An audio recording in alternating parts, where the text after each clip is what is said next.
in that moment, it feels like it's just you and you're the only person that's ever dealt with imposter syndrome. It's not the case at all, at all.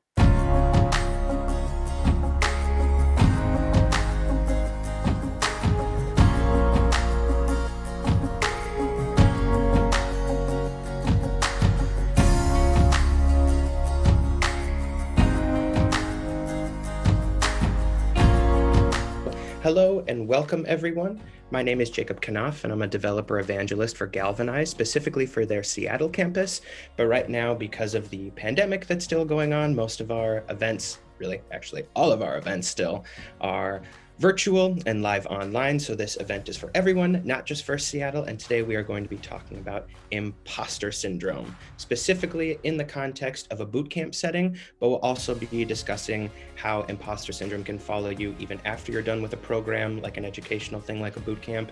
Even once you start a job, your first job in this industry, maybe your second job, imposter syndrome can kind of follow you wherever you go. So we'll be primarily talking about the coding bootcamp experience, but also just in general, some tips and tricks, things that have worked for me and I know for others that have helped them overcome these feelings of self-doubt and anxiety and just feeling like you're not good enough. So just a little bit of background on me, a little bit more. I have a Bachelor of Arts in Theater Studies from St. John's University. After I finished my degree in theater, I decided I didn't really want to pursue anything professionally theater-wise. It just seemed kind of too hard, and I had always sort of loved teaching. And so I did a bunch of different positions in the nonprofit and education sectors. And then after 5 years of that, still wasn't necessarily happy with where I was at and always regretted not doing more tech, not taking even one graphic design course or computer science course. And I'd always been really interested in that stuff and I just hadn't taken the time to study it. And I'd always loved drawing. So I did a user experience design bootcamp at Prime Digital Academy back in Minnesota, where I'm originally from, in Minneapolis, Minnesota.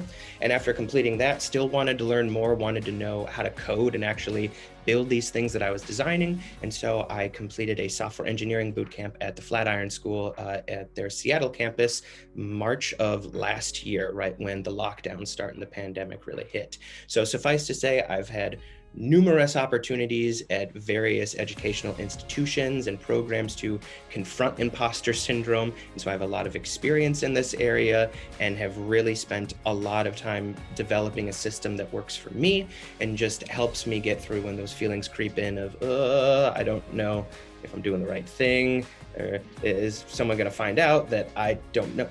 So I've confronted it a lot. I've had a lot of experience in the area and I just love to share that with everybody else because I know how paralyzing it can be. So let's start off by just defining what is imposter syndrome. And really at its core, it's just these feelings of self-doubt, this anxiety that you are not good enough, that everybody else around you, they understand those things in lecture or at that business meeting. They understand everything. It makes perfect sense to them, right like that. And you're the only one that's sitting there going, wait, could you do the presentation one more time? I didn't get that. So it's this feeling, everyone else is better than you. You have so much anxiety. You feel completely alone, like it's just you. And then you can also get into this sort of snowball effect if it gets bad enough, where then you feel like all of your success, you attribute it to someone else. Like, well, I only got this far because of X. And I only got this far because of, my best friend. They helped get me that interview. You literally put yourself down so low that you don't even acknowledge everything that you're bringing to the table, the value that you add and everything that you're doing. So that's really what it is. It's just this feeling that you're not good enough. You're never going to be good enough. You haven't earned anything that you've gotten and everyone's going to find out. That's always the fear, right? It's not just that you're having these feelings. It's that people are going to find out that I'm not good. I'm not, the person that I'm advertising to be. And it's so paralyzing and it really can affect everybody. It's not just a certain type of person. Everybody can feel feelings of self-doubt, feelings of imposter syndrome when you're applying to jobs. Right now, it can be so hard, especially because of the way that the job market is right now and that things are starting to kind of open up, but a lot of things are still virtual, including most job opportunities. It's hard. especially if maybe you're not hearing back from people, you're getting ghosted by recruiters, whatever the situation is.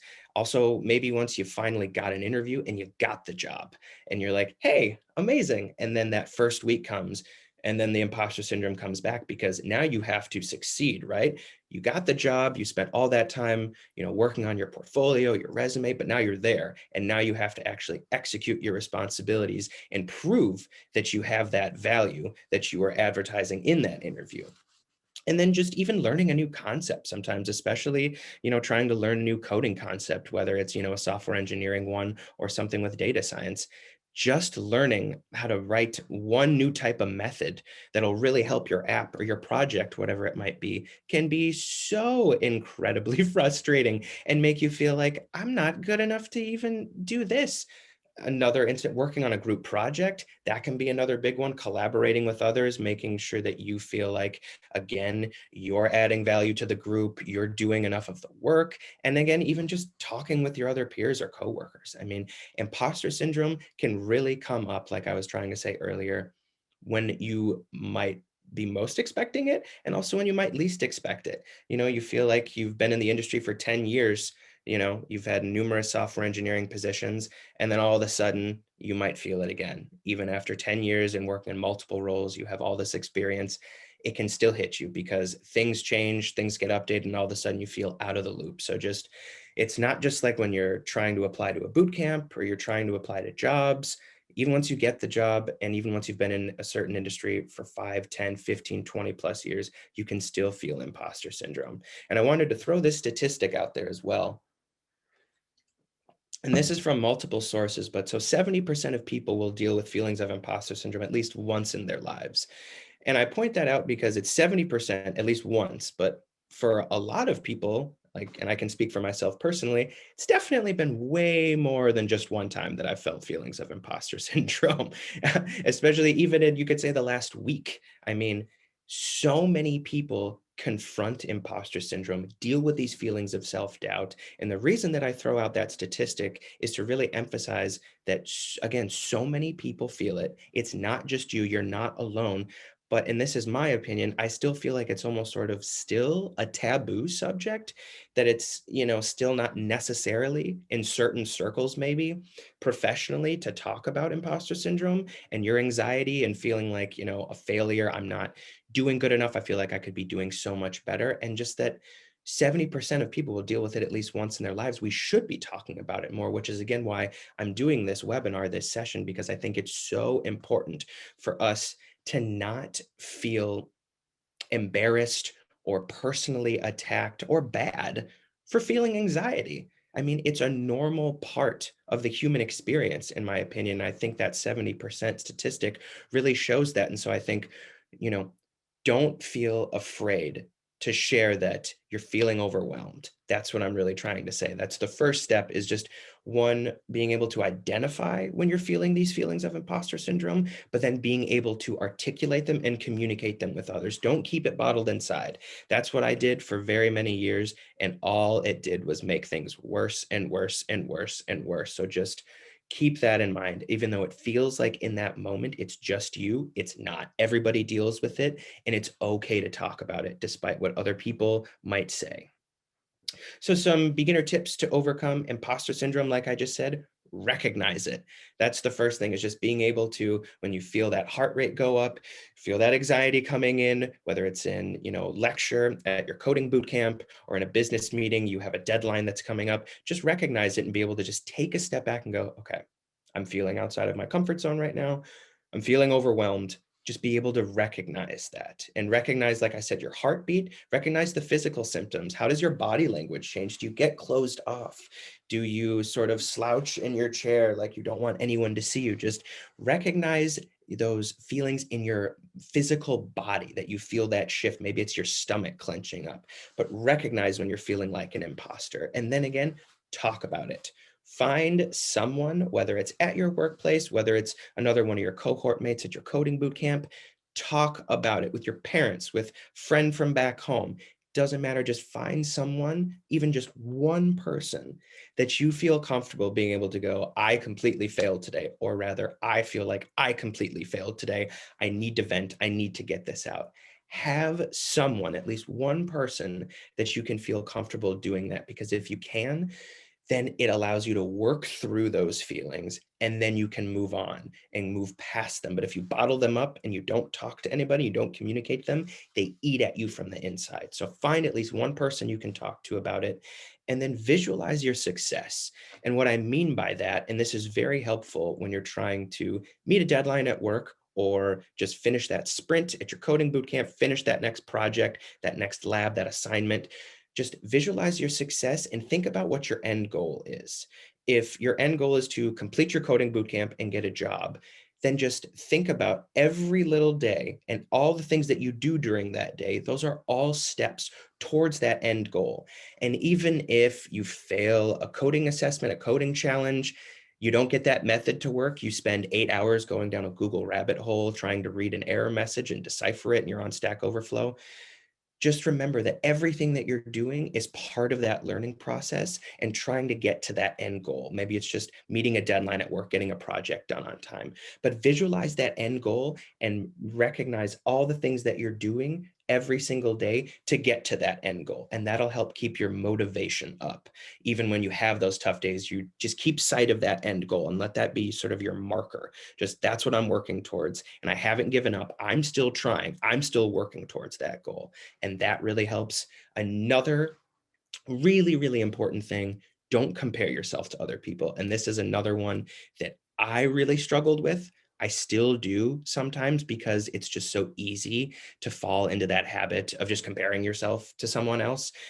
It just sort of happens sometimes, but do not do it, because it doesn't do anything, in my opinion, except to make those feelings of imposter syndrome go up. Even if you compare yourself to someone and you feel like, oh, maybe I'm better than them, it's still not a healthy habit, in my opinion. And especially because I remember at my software engineering bootcamp, there would be so many times that I would be looking at someone in lecture just going, we would have just started a new topic, a new concept, whatever it might be, like learning Node or something. And they would just instantly be so far ahead, and it would make so much sense to them. And I know that they didn't have any experience prior to the coding bootcamp. It's just, how are you getting this so quickly? Why am I so terrible compared to you? I don't get it. And then I would finally talk to that person and go, how are you getting this so quickly? And then they would look at me and go, I have literally stayed up the last 4 nights, all night, reading about Node inside and out and understanding how to implement it in the projects that we're working on right now, so that I don't feel overwhelmed. And then you go, oh, so that makes sense. So just, you don't know necessarily another person's circumstances. Just because something looks easy to someone and it looks like they're getting it like that, doesn't mean that it was easy for them at all. They literally may have stayed up every night that week, and that's why it looks easy to them. But inside, they're feeling imposter syndrome too, and they're exhausted and tired. So just don't compare yourself to other people. It doesn't help you at all, in my opinion. And then reframe the way that you learn and deal with failure, especially if you're getting into the tech industry. I mean, literally, as a software engineer, as a data scientist, as someone who codes, I mean, literally, your job is to fail, essentially, right? I mean, if you're not coding, the problem is solved. Everything is good, everything is done. But as soon as you have to start coding again, that means something is broken, something is wrong, and you need to fix it. That's what coding is. And so it's really this lifelong learning journey that you're on if you want to be a coder and you want to be in the tech industry, because you're constantly going to be working to improve the existing product, right? It's never really going to be in an end state. There's always going to be something to update, something to improve. And just so think of failure as just another step in that process, because that's what coding is. You have to be able to be like, that's what coding is. I'm always confronting failure on some level. Sometimes it's easier and I can sort of develop a solution and code it out pretty quickly. Sometimes it might take a little bit longer, but just know that if you want to be in this industry and you want to be a coder, your job is to fail, and it's a lifelong journey. It keeps going on. You're always going to be confronting failure as a coder. And also, the tech landscape is always changing, right? I mean, frameworks, programming languages, everything is continually being improved and being updated. And so that's the other thing as well. You're never going to know everything in the tech industry. It's just not possible at all. Even if things weren't being updated anymore ever again, it would still be nearly impossible to learn every single programming language, learn all the frameworks, the databases, everything else in between. There's just too much to learn. So always have this sort of mindset, this growth mindset, of being a beginner. Always come from this space of, I am open to learn new possibilities. I'm not going to be shut off by a fear of failure and anxiety that maybe I'm not going to get it on the first try. Doesn't matter. Be open to failure, be open to learning and growing, and that'll definitely help you in trying to navigate a coding bootcamp and getting into this industry. Also, I like to talk about this just enough learning principle, and it's something that helped me at my coding boot camps. And what I mean by the just enough learning principle is being able to identify what topics you've tackled in the past week that make sense to you and you could implement them in a project right now, and maybe what topics you still need a little bit more help with, especially in the context of a coding boot camp. Because I mean, at Galvanize, we have 2-day sprints, right? So you're working on a project for 2 days and then you move on to the next one. And it's a slightly different topic, slightly different area that you're looking at. And so be able to go through these sprints, these projects at your coding boot camp, and identify, okay, I know how to implement a project with MongoDB, that database. I have it down. Postgres, I know how to set that up, but I'm still really struggling, getting things hosted on AWS or Heroku, or just there's a new framework that I want to look at. So be able to identify what topics you could implement right now in a project. And that's sort of how I quantify, what if you can build it right now and code it out, then that topic, that concept. But if you still feel like you need a little bit more practice, you might need to talk to somebody about, hey, this isn't making sense. Just be able to identify what areas you need to come back and have some more practice on, because there are just so many topics and things that come at you in a coding bootcamp. It's so fast, and it does mirror the way that the tech workforce works as well. It's fast there as well. I mean, you have to just meet deadlines and execute. So just be able to identify what's working for you, what you're understanding, and what you're not understanding. And that'll really help you. And then it won't feel like this amorphous, endless ocean of, I don't know anything. Just maybe know what know what you don't know. Remember that learning is, like we were saying, it's a journey that never ends. You're always failing as a coder. That's your job. Your job is to fail. And then speak up when you don't understand something. Remember that again. Don't hold things in. Don't bottle things up. Don't feel like you are being a bother or something like that to someone else, like you're bothering them by saying, hey, I'm struggling with this. It's always so much better, I think, to be able to tell someone exactly what you're not understanding, the things that you've tried, what's worked, what's not working, versus bottling everything up, keeping it in and saying, nope, everything's good, I got it. Because then your project's not going to get finished, or you're not going to meet that work deadline, and then people are going to be mad after the fact, right? So just always be upfront. Speak up when you don't understand something. It'll always serve to just help right away and alleviate those feelings of imposter syndrome as well. And that's going to help you be a successful bootcamp student, right? If you can identify what you still need more practice on, if you get comfortable and develop a good system of, okay, I've tried these 3 things, I'm still getting this same error message, I'm not sure what's going on, I've looked at these articles on Stack Overflow, can you help? That's so much better than just going up to a mentor or a peer and going, yeah, this doesn't make sense and I don't know why, right? Like, take ownership of, I'm not getting this, but I want to understand. And if you can utilize that sort of growth mindset, it'll really help you just really excel in a coding bootcamp and any job and wherever you want to go, in my opinion. And so I want to share actually 2 quick stories about imposter syndrome at my 2 coding boot camps to sort of solidify what we've been talking about thus far. And so, like I said, I've always loved drawing since I was a little kid, but I was very much a perfectionist and didn't even like showing people my sketches, my doodles, whatever it might be. And so when my UX bootcamp started, I mean, every day we were sketching out potential designs, layouts of UI and things like that. And I had to get over very quickly that, perfectionist fear of, oh, I have to show someone my work, because every day they made me, Jacob, let's see your designs, show them. And those first couple of weeks were really tough, lots of imposter syndrome. And then about the third week, I kind of realized when people were giving feedback, for whatever reason, and this was a subconscious thing, and I think it's something that a lot of other people do. Maybe you can relate to this as well if you're watching, but I would always take feedback as a personal attack. And I wouldn't be thinking about it. It would just happen. Someone would say, I don't like that color. I don't like the font that you used. And I would, for whatever reason, it would just instantly feel like, oh, they don't like me. Oh, they don't like me at all. And I was able to finally make that distinction of, just because someone's giving you feedback doesn't mean that they don't like you, doesn't mean that they think that you're a failure or anything like that. They're trying to help you.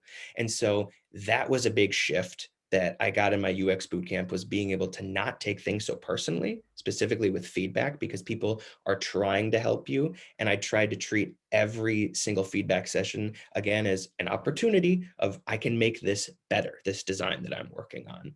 And so fast forward to my software engineering bootcamp, I made it through my UX bootcamp feeling really good. And I was like, oh, I got imposter syndrome down. I don't have to worry about anything in my software engineering bootcamp. And that first week, I worked really hard, was trying to be very present in lecture and answer the questions that they were posing, trying to be very present. And then by the end of that first week, I just felt like there is no way that I can do this. Maybe I'm one of those people that's just not cut out to be a software engineer.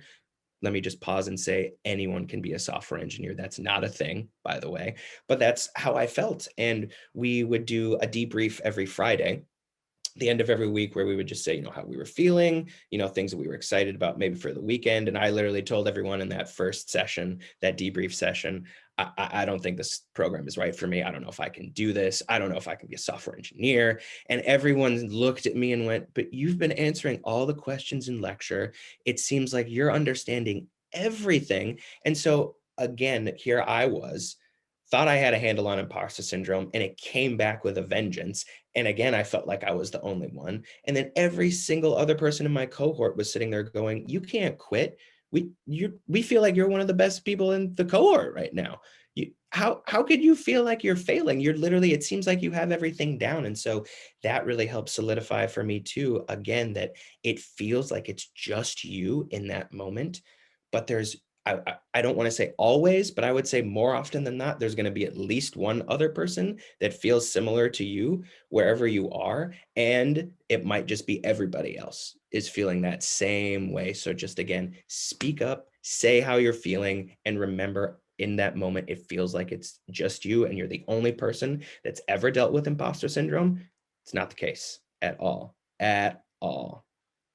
And so I also wanted to again bring up the pandemic, because we are still living in a virtual world right now. Things are starting to open back up, but a lot of job related things, like I said, are still virtual. And so some things that have really, again, helped me uh, navigate imposter syndrome when you're just interacting with people via Zoom and you're kind of just by yourself, is I track daily accomplishments. And that helps me with that visualizing my success, that end goal, whatever I'm looking at the time, is just specifically like checking things off, like I did that today, or writing it down and crossing it out on Google Docs or something, striking through the text, like being able to actually see, I did that today, and I did that today. Oh, and hey, I did that today. And so tracking those daily accomplishments help you to keep visualizing that success, that end goal that you're trying to get after, and helps keep that motivation up. Because even if all you ended up doing was writing 2-3 more lines of code and you fixed a couple of methods, hey, if you can look back and go, but I understand this error message now and this error message, and I found a really cool resource online, then you can use those things going forward. And it'll really help you just keep that motivation up when you're maybe by yourself. You maybe can't interact with your peers. You're just, heads down working on a project or something. Just track those daily accomplishments, whatever they might be, however trivial they might seem. Write them down, cross them off. I did that today. Really has helped me. Again, don't go at it alone. Find at least one person, whether it's, you're doing a coding boot camp, Find someone else that's maybe going to be in the same cohort or doing a similar program or the same program, but at a different campus. Galvanize, of course, has campuses all across the country. Just find at least one person at your coding bootcamp, at your job that you feel comfortable again talking to and going, hey, I need to talk this out. I'm feeling really just not okay. And then also find your virtual support system for your emotional well-being as well. Maybe it'll be the same person, but then again, have also one other person that you just feel comfortable again talking to about, I need to vent. I don't feel well today. Have at least one person. And also, it might sound kind of silly, but it could even be a stuffed animal. It could be your pet. It could be a stress ball. It might seem silly and it might seem arbitrary or maybe kind of insane, but literally it just helps to be able to talk these things out when you have these feelings, because otherwise, like I said, they just eat at you from the inside out. So find that virtual support system. Remember that it affects everyone, like I was saying, and take care of yourself. And when I say that, I've said multiple times, talking in this presentation so far, talking about people who have stayed up all night, trying to learn something. And I used to try and do that as well. And I tried to use that same method when I was doing my software engineering bootcamp. And it would just lead to those Google rabbit holes of endlessly searching error messages and getting more confused than when I had even started looking at the error message. So one thing that I've also learned is to not feel bad personally about taking a break, even if I haven't solved the problem yet. I'm someone I used to always have to just tinker and tweak things until it was solved. But sometimes you have to, and I'd say this because it's what happened to me at my software engineering bootcamp. After a certain point of just researching the same problem over and over again, you can't figure it out. You have to just take a break, go for a walk. I like to do that, go outside, get some fresh air, feel the sun on my face, and then take an hour, 2 hours, come back to it the next day, whatever it might be, but then come back to that problem. And more often than not, I would say like 95% of the time, I would come back to the problem at my software engineering bootcamp and I would go, oh, it was a syntax error. I had an S that didn't need to. Why didn't I see that before? And it's just because you get this tunnel vision if you keep working on something, and you have to just be able to take a step back, let your brain reset, come back to the problem with a fresh set of eyes. And like I said, for me, it's been about 95% of the time since I've been utilizing that method, I can come back and maybe not instantly, but figure out the problem pretty quickly that I was struggling with prior. And so don't feel bad about taking breaks. Your brain needs to rest. You can't stay up all night, every night, trying to figure out every problem. You're just gonna burn out and you're gonna be miserable. I also wanted to mention, what does Galvanize do to help in our coding boot camps? What do we do to help students that might be confronting imposter syndrome? Well, we have routine meetings to check in with instructors, with your software engineering or your data science residents. Those are like the coaches. Those are usually recent graduates of the program that come back and help out cohorts. Your program leads, you have your career services manager. There are routine meetings constantly to check in with students at Galvanize, make sure that they're not feeling too overwhelmed. And if they are feeling overwhelmed, then developing a plan to help get them back up so that they're not feeling quite so overwhelmed anymore. So just wanted to make note of that. You can do it. You are not the only one that is feeling this way, these feelings of self-doubt, this anxiety. Other people are feeling it too. You are not alone, and you are never too young or too old to learn how to code and add value to this industry, no matter what your background is.